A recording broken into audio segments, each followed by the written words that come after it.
Bismillahirrahmanirrahim. Alhamdulillahi rabbil alamin. Salatu wassalamu ala Rasulillah ma ba'd. Allahumma anfa'na bima 'allamtana wa 'allimna ma yanfa'una wa zidna ilman. Assalamualaikum warahmatullahi wabarakatuh. Alhamdulillah, kita kembali melanjutkan sejarah dari sejarah-sejarah yang melahirkan ketaatan kita kepada Allah Azza wa Jalla. Karena dengan mempelajari sejarah, hati kita semakin kokoh di atas keimanan kepada Allah, dan langkah kita semakin tepat disebabkan karena mereka telah menjalani di dalam kehidupan mereka. Dan alhamdulillah di pertemuan kali ini kita memasuki dari sejarah Nabi Nuh alaihissalam. Tentu kalau kita berbicara tentang Nabi Nuh alaihissalam, semua kitab-kitab menceritakannya, baik di dalam Injil maupun di dalam Taurat, bahkan di dalam Al-Quran sekalipun. Namun sekali lagi, kaidah yang kita pakai, karena Al-Quran Allah yang menjaminnya dari perubahan-perubahan, baik perubahan hukum di dalamnya, baik perubahan kisah yang ada di dalamnya, bahkan perubahan huruf yang tidak didapatkan di dalam Al-Quran. Kata Allah Azza wa Jal di dalam surah Yusuf, "Inna nahnu nazzalna dzikra wa inna lahu lahafizun." Sesungguhnya kamilah yang menurunkan Al-Quran, kata Allah, dan kamilah yang menjaganya. Jikalau Allah yang menjaga Al-Quran, siapakah yang mampu mengubahnya? Namun kitab-kitab lain, sekali lagi kita ingatkan, itu sudah terjadi banyak perubahan. Bahkan telah nampak perdebatan di antara para pendeta, perdebatan di antara para rahib, entah yang ada di Roma atau yang ada di Indonesia, bahkan di berbagai negara. Maka dari itu, dari kisah Nabi Nuh alaihissalam yang kita nukil adalah yang dinukil di dalam Al-Quran. Dan surat Nuh ada di dalam Al-Quran di juz 29. Di antara cerita Nabi Nuh alaihissalam, Nabi Nuh alaihissalam berdakwah kepada kaumnya itu 950 tahun. Jadi mi'at sana illa khamsina. Jadi dia berdakwah 1000 tahun, alfasana, 1000 tahun dikurang 50 tahun, artinya 950 tahun. Dia berdakwah kepada kaumnya, dan tidak ada yang menerima kecuali sedikit.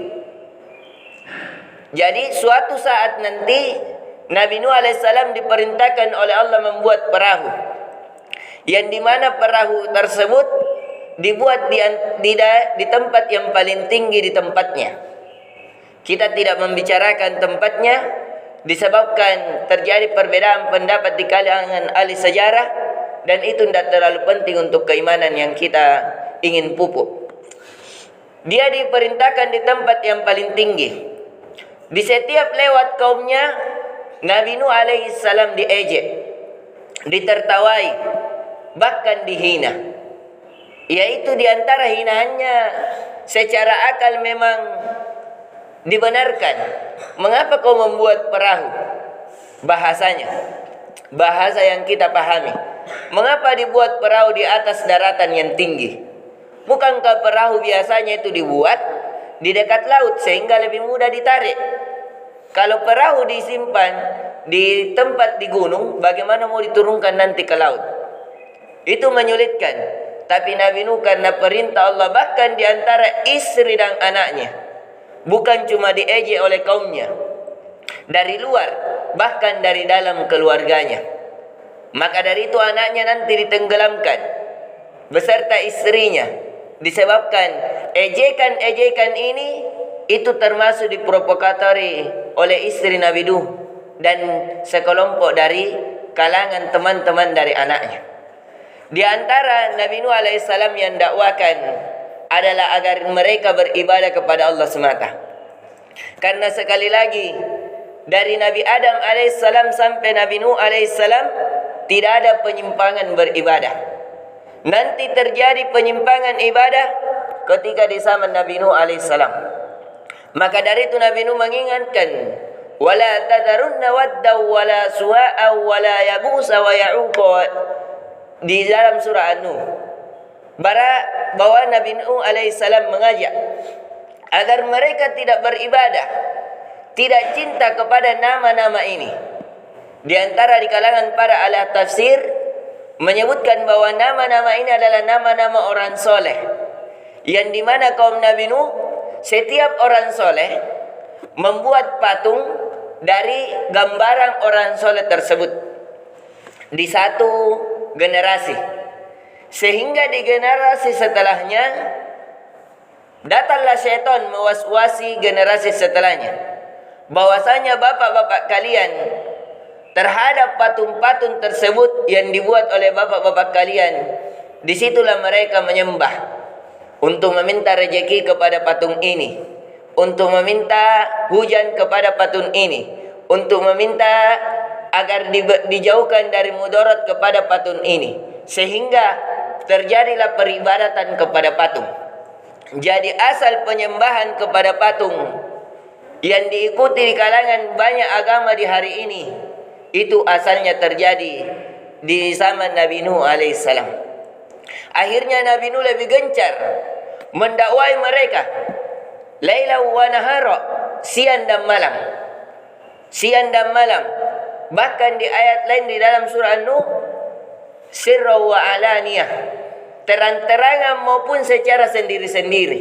Jadi dia datangi rumahnya setiap orang, jangan kau beribadah seperti ini, begini. Bahkan secara terang-terangan dia lakukan selama 950 tahun. Yang mengikuti Nabi Nuh alaihissalam selama 950 tahun kurang lebih 80 orang saja. Bayangkan berapa lama Nabi Nuh alaihissalam. Siapa yang meragukan tata cara berdakwah Nabi Nuh, dari keindahan bahasanya, kelembutan hatinya, kekuatan doanya kepada Allah, tata cara menyampaikannya, baik kepada yang lebih tua atau seumur atau anak kecil. Siapa yang meragukan kalau para nabi yang berdakwah pasti yang paling berhikmah, pasti yang paling indah kata, pasti yang paling tepat waktu dan di mana ia berdakwah. Namun bersamaan dengan itu, hidayah bukan di tangan para nabi, apalagi para dai. Karena hidayah 100% milik Allah Azza wa Jalla. Maka dari itu ketika Nabi Nuh alaihissalam mengajak, tetap kaumnya menolak. Akhirnya Allah menurunkan bencana kepada mereka karena menolak dan memilih peribadatan kepada patung-patung tersebut daripada kepada Allah Azza wa Jalla. Maka tibalah waktunya di suatu malam yang menghampiri subuh. Jadi kapal Nabi Nuh alaihissalam, kita tidak jelaskan berapa panjangnya, berapa lebarnya. Namun tingkatnya itu ada 3 tingkat. Satu tingkat yang pertama yang di paling bawah itu ditempati para hewan-hewan. Dan tingkat kedua ditempati oleh manusia seluruhnya sekitar 80 orang atau lebih sedikit.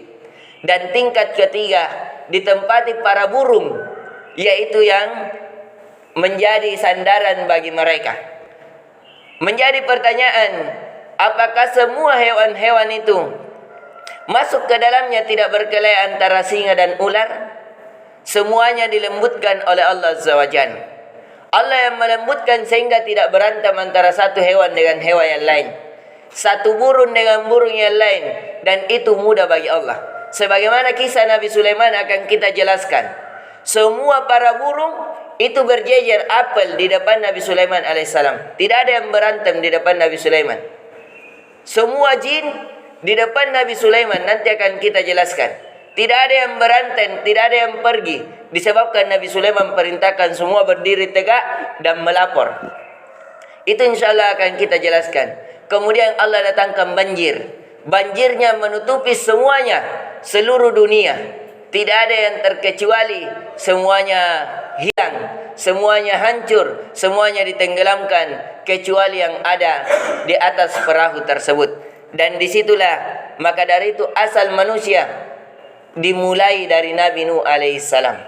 InsyaAllah karena waktu yang membatasi kita, di pertemuan selanjutnya kita akan membahas dari faedah-faedah ketakwaan yang bisa kita petik dari kisah Nabi Nuh alaihissalam. Innahu waliyu dzalika wal qadiru alaih. Subhanakallahumma bihamdik, asyhadu an la ilaha illa anta astaghfiruka wa atubu ilaik. Assalamualaikum warahmatullahi wabarakatuh.